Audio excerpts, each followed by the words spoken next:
ಆತೊಬ್ಬ ಖತರ್ನಾಕ್ ಕಳ್ಳ ಜೈಲಿಗೂ ಕೂಡ ಹೋಗಿ ಬಂದಿರ್ತಾನೆ. ಆದ್ರೆ ಜೈಲಿಂದ ಬಂದ ಮೇಲೆ ಸಿನಿಮಾ ರೀತಿಯಲ್ಲಿ ಲೋಕಾಯುಕ್ತ ಇನ್ಸ್ಪೆಕ್ಟರ್ ಆಗಿ ಮಾರ್ಪಾಡಾಗಿದ್ದ. ಯಾರಾತ, ಹೇಗಿದು, ಯಾವ ಸಿನಿಮಾ ಸ್ಟೋರಿ ಇದು, ನೋಡ್ತಾ ಹೋಗೋಣ.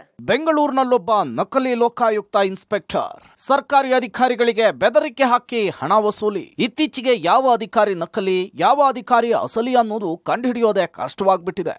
ಐಟಿ, ಸಿಬಿಐ, ಸಿಸಿಬಿ, ಮಿಲಿಟರಿ ಅಧಿಕಾರಿ ಅಂತೇಳಿ ಹೇಳ್ಕೊಂಡು ಹಣ ವಸೂಲಿ ಮಾಡೋರ ಸಂಖ್ಯೆ ಜಾಸ್ತಿ ಆಗ್ತಿದೆ. ಇಲ್ಲೊಂದು ಅಂತಹದ್ದೇ ಸ್ಟೋರಿ ಬೆಳಕಿಗೆ ಬಂದಿದೆ ನೋಡಿ. ಈ ಫೋಟೋದಲ್ಲಿರುವ ವ್ಯಕ್ತಿಯೇ ನೋಡಿ ಇವತ್ತು ಸಿಕ್ಕಿಬಿದ್ದಿರುವ ನಕಲಿ ಲೋಕಾಯುಕ್ತ ಅಧಿಕಾರಿ. ಹೆಸರು ಶ್ರೀಧರ್ ರೆಡ್ಡಿ. ಆಂಧ್ರ ಪ್ರದೇಶ ಮೂಲದ ಶ್ರೀಧರ್ ರೆಡ್ಡಿ ಬೆಂಗಳೂರು ಸೇರಿದಂತೆ ಕೆಲ ಸರ್ಕಾರಿ ಅಧಿಕಾರಿಗಳಿಗೆ ಕಾಲ್ ಮಾಡಿ, ನಿಮ್ಮ ಮೇಲೆ ದೂರುಗಳು ಬಂದಿದೆ, ರೇಡ್ ಮಾಡಿ ಕೇಸ್ ದಾಖಲಿಸಿ ಒಳಗೆ ಹಾಕ್ತೀವಿ, ನಮ್ಮ ಎಡಿಜಿಪಿ ಸಾಹೇಬ್ರು ಮಾತನಾಡ್ತಾರೆ, ಮಾತಾಡಿ ಅಂತೇಳಿ ಫೋನ್ ಕೊಡ್ತಿದ್ದ.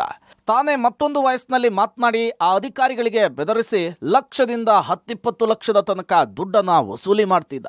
ಸದ್ಯ ಅಧಿಕಾರಿಯೊಬ್ಬರ ದೂರಿನ ಅನ್ವಯ ಶ್ರೀಧರ್ ರೆಡ್ಡಿಯನ್ನ ಬಂಧಿಸಲಾಗಿದೆ.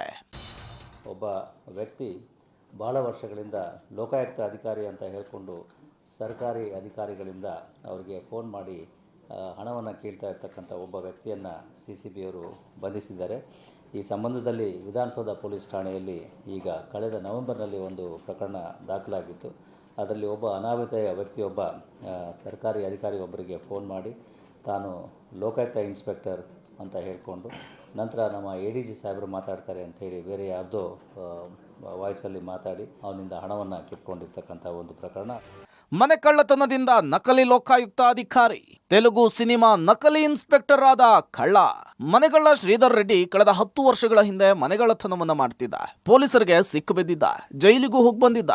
ವಾಪಸ್ ಬಂದವನೇ ಮನೆಗಳ್ಳತನ ಕಷ್ಟ ಅಂತೇಳಿ ಬೇಜಾರು ಮಾಡಿಕೊಂಡು ತಮಿಳಿನಿಂದ ಡಬ್ ಆಗಿರುವ ಗ್ಯಾಂಗ್ ಅನ್ನುವ ತೆಲುಗು ಸಿನಿಮಾ ನೋಡಿದ್ನಂತೆ. ಆ ಸಿನಿಮಾದಲ್ಲಿ CBI ಅಧಿಕಾರಿ ಅಂತ ಹೇಳಿ ಕಳ್ಳನೊಬ್ಬ ಅಧಿಕಾರಿಗಳ ಬಳಿ ಹಣವನ್ನ ವಸೂಲಿ ಮಾಡ್ತಾ ಇದ್ದದ್ದನ್ನ ಕಂಡಿದ್ದ. ಆಮೇಲೆ ನಾನು ಯಾಕೆ ಇದೇ ತರ ಮಾಡಬಾರ್ದು ಅಂತೇಳಿ ಪ್ಲಾನ್ ಮಾಡಿದ್ದ.